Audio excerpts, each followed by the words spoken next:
नमस्कार दोस्तों, स्वागत है आप सबका डेली निफ्टी एनालिसिस पर। मेरा नाम है चिराग और अगर आप निफ्टी बैंक निफ्टी की रेगुलर इलीट वेव अपडेट चाहते हैं तो इस चैनल को सब्सक्राइब ज़रूर कर लीजिएगा।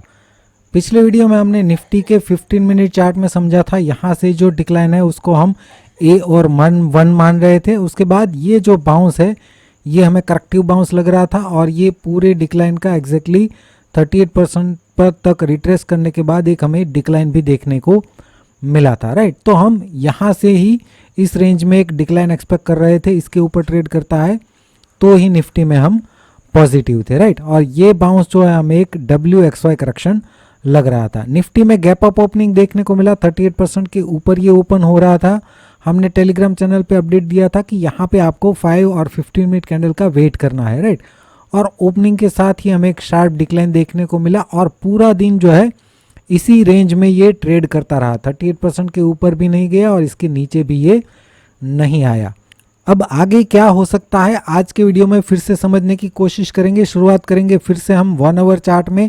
यहाँ पे कोई चेंजेस अभी भी मैं नहीं कर रहा हूँ। ये ए और 1 और ये बी और 2 है, राइट। ये एक बड़ा सा इरेग्युलर करेक्शन मान रहे हैं। यहाँ से फिर से ये ए और 1 और इसको करेक्टिव बाउंस हम बी और 2 मान रहे हैं और वहाँ से हमें सी और 3 का शार्प डिक्लाइन देखने को मिला है। लेकिन ये मिनिमम प्रोजेक्शन जो है 100 to 123% की वो अभी तक अचीव नहीं किया है।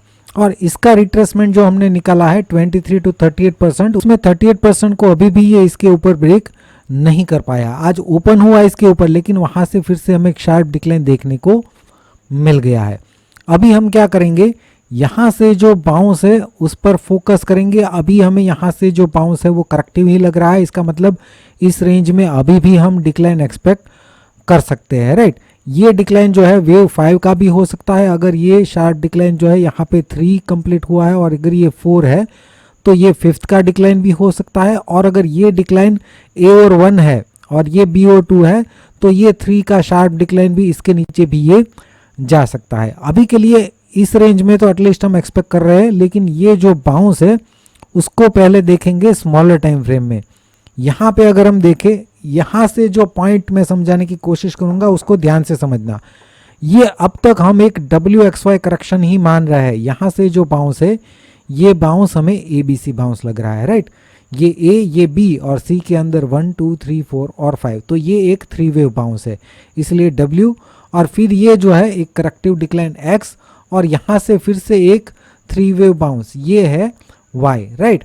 तो ये एक WXY करेक्शन लग रहा है। अगर यहाँ पे करेक्शन पूरा हो चुका है तो ये डिक्लाइन जो आज का हमें देखने को मिला हो सकता है ये 1 है और यहाँ पे ये जो बाउंस है हो सकता है कि इस रेंज में ये एक हाई बनाए और वहाँ पे 2 कंप्लीट करने के बाद ओपनिंग के साथ ही हमें एक शार्प डिक्लाइन 3 का मिल सकता है। ये पॉसिबिलिटी है, राइट। अगर इसके ऊपर भी जाता है तो ये ट्रेंड लाइन पे एक रेजिस्टेंस ले सकता है, ये मेरा मानना है। क्योंकि अगर यहाँ से हम बाउंस की पॉसिबिलिटी देखें, यहाँ से ऊपर की पॉसिबिलिटी क्या हो सकती है कि मान लीजिए कि यहाँ से इम्पल्स शुरू हुआ है, तो इम्पल्स के हिसाब से देखें तो ये पहले तो हमें इसको 1 मानना पड़ेगा और फिर ये इसको 2 मानना पड़ेगा, राइट। तो फिर ये 3 की पर्सनालिटी नहीं है। अब मान लीजिए कि इस तरीके का यहाँ से 1 और यहाँ पे ये पूरा जो है अभी ये यहाँ तक जो हुआ है उसको हम एक साइडवेज करेक्शन मान ले और यहाँ पे 2 कंसीडर करें, फिर भी ये वेव 1 जो है वो ABC टाइप का है। वेव 1 इम्पल्स होता है, 1 2 3 4 5 वेव उसमें होते हैं, लेकिन यहाँ पे हमें 3 वेव ही दिख रहा है, राइट। तो मैं सभी पॉसिबिलिटी को देखने की कोशिश करूँ तब भी मुझे नहीं लग रहा है कि यहाँ से एक नया इम्पल्स शुरू हुआ है। इसका मतलब यहाँ 38% को ये अगर ब्रेक भी कर देता है तब भी मुझे बाइंग में उतना कॉन्फिडेंस नहीं आएगा, राइट।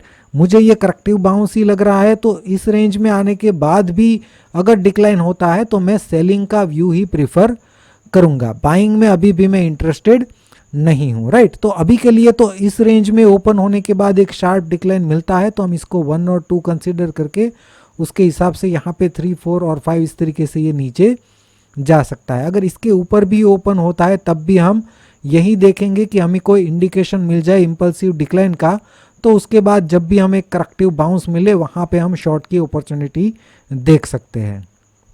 बैंक निफ्टी की बात करें तो ये बैंक निफ्टी का 15 मिनट चार्ट है जो हमने पिछले वीडियो में देखा था, जहां पे हम ये ABC X और ये ABC इस तरीके से हम इसको WXY करेक्शन देख रहे हैं, राइट। और यहाँ से हमें एक शार्प डिक्लाइन भी देखने को मिला है। तो अगर ये A और 1 है तो ये B और 2 जो है अब तक 3 वेव बाउंस लग रहा है, एग्जैक्टली 61% के आसपास भी इसने रिट्रेसमेंट दिया है और इस बाउंस का ये 100 to 123% की रेंज में भी आया है। और ये बाउंस जो है कंपेयर टू ये स्लो भी है, राइट। अगर ये 1, 2 और 3 होता तो ये जो है 3 की पर्सनालिटी शार्प एंड स्टीप होती है कंपेयर टू वेव 1, तो ये भी हमें नहीं लग रहा है, राइट। तो ये करेक्टिव बाउंस ही ज़्यादा लग रहा है, तो हम यहाँ से एक डिक्लाइन ही एक्सपेक्ट कर रहे हैं, राइट। तो यहाँ पे ये इम्पल्सिव हमें लग रहा है A और 1 और ये B और 2, उसके बाद ये हो सकता है फिर से A और 1 और यहाँ पे ये ABC, यहाँ पे फिर से B और 2 और यहाँ से शार्प डिक्लाइन हम एक्सपेक्ट कर सकते हैं। ओवरऑल ये 61% जो है इसके ऊपर ट्रेड करता है तो ही बैंक निफ्टी में हम पॉजिटिव हो सकते हैं।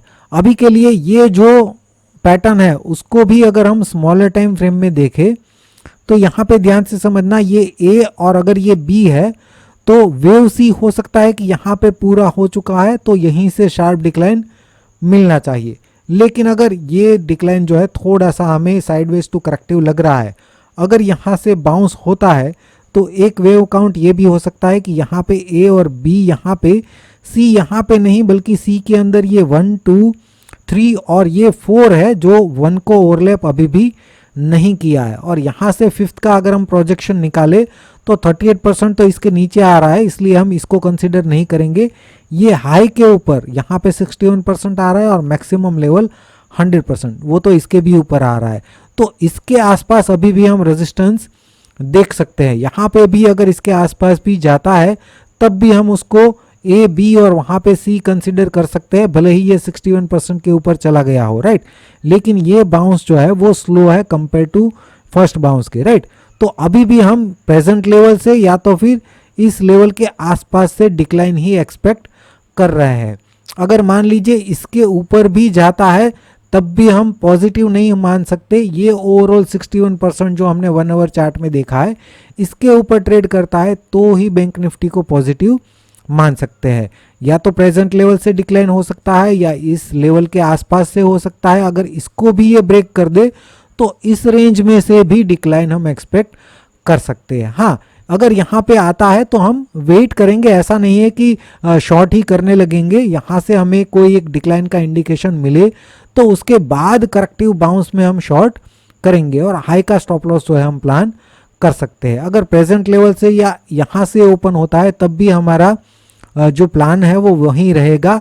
यहाँ से प्रेजेंट लेवल से डिक्लाइन करता है तो ये इसको ब्रेक करने के बाद डिक्लाइन शार्प भी हो सकता है। अगर यहाँ से डिक्लाइन होता है तो इम्पल्सिव डिक्लाइन के बाद करेक्टिव बाउंस में शॉर्ट करेंगे और वहाँ से ये कंटिन्यू कर सकता है, राइट।